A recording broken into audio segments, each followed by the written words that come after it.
तांबूस फुटता उधळलाली भूपाळी राम पारी दिशादाही उजळल्या आल गोकुळ आपुल्या दारी निर्भेळ आणि सकस चवीच गोकुळ लई भारी। गोकुळ दूध संघाची दर्जेदार दुग्ध उत्पादने गोकुळ दूध, दही, तूप, दूध powder, cooking butter, table butter, paneer, इलायची श्रीखंड, आंबा श्रीखंड, फ्रूट श्रीखंड, ताक आणि लस्सी। गोकुळ दूध आणि दर्जेदार दुग्ध उत्पादने, चव आहे कोल्हापुरी, गोकुळ लई भारी।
नेमकं मेन पाण्याची पाईपलाईन फुटल्यामुळे पाणी वर आलं हळूहळू आणि पाणी वर आलं, पाणी पकडत जाऊन थोडा थोडा भाग पुढे पुढे पसरत आला। तोपर्यंत आम्ही रोड बंद केला आणि नगराध्यक्षांना फोन करून कळवलं की असं असं झालंय, लाईन फुटली आहे, रोड बसतोय, जरा माणसं पाठवा।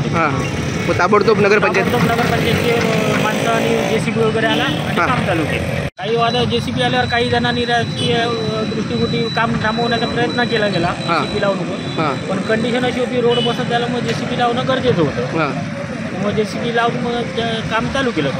ही वस्तुस्थिती आपल्या समोर आता आहे, आपण शूटिंग त्याचं घेतलेलं आहे।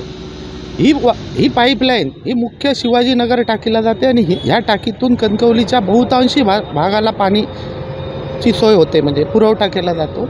मात्र ही पाईपलाईन फुटल्यामुळे याचा फ्लो मोठा आहे आणि त्यामुळे जो रस्ता नवीन केला होता आणि जो तो भराव केला होता, जो भराव बसल्यानंतर त्याच्यावर डांबरीकरण करण्यात येणार होतं, तोच नेमका ही पाईपलाईन फुटल्यामुळे पाण्यामुळे उंबळला गेला आणि थोडासा खचला गेला। या खचलेल्याचं काही जणांनी एक आपल्या पद्धतीने नगरपंचायतीला नेहमीप्रमाणे निवडणुका जवळ आल्यामुळे बाहू करण्याचा प्रयत्न केला। मात्र ह्या गोष्टींवर जास्त लक्ष न देता जास्तीत जास्त पाईपलाईन लवकर कशी झाली पाहिजे याबाबत कणकवलीची सर्व जी पाणी योजनेमधील जी यंत्रणा आहे ती युद्ध पातळीवर काम करते, आपल्याला समोर दिसतंय आणि ही लवकरात लवकर पाईपलाईन पूर्ण करून परत कणकवली शहराला सुरळीत पाणी पुरवठा होण्यासाठीचं जे प्रयत्न आहेत हे आपल्या स्तरावर नगरपंचायतच्या स्तरावर सगळं काम चालू आहे। नगरपंचायतचं जे नगराध्यक्ष असतील आणि ही आमची सगळी नगरसेवकांची टीम आहे, याचं एक योग्य प्रकारचं नियोजन नगराध्यक्षांनी आणि उपनगराध्यक्षांनी केलेलं असल्यामुळे आम्ही ज्यावेळी शहरावर काही टॉवर असेल, मोबाईल टॉवरचं असेल, आज पाईपलाईनचा विषय असेल, या संदर्भातले ज्या काही संकट असतील त्या संकटाला आम्ही सामोरं जाण्याचं काम योग्यरित्या आमचं नियोजन त्या पद्धतीत केलेलं आहे आणि योग्यरित्या आम्ही त्याच्यावर सामोरे जातो आम्ही त्या। आमचे दिवसभरातले सर्व अपडेट्स, ताज्या घडामोडी आणि थेट लाईव्ह पाहण्यासाठी सबस्क्राइब करा, लाईक करा कोकणचं नंबर 1 महा चॅनल कोकण 7 लाईनचं YouTube चॅनल।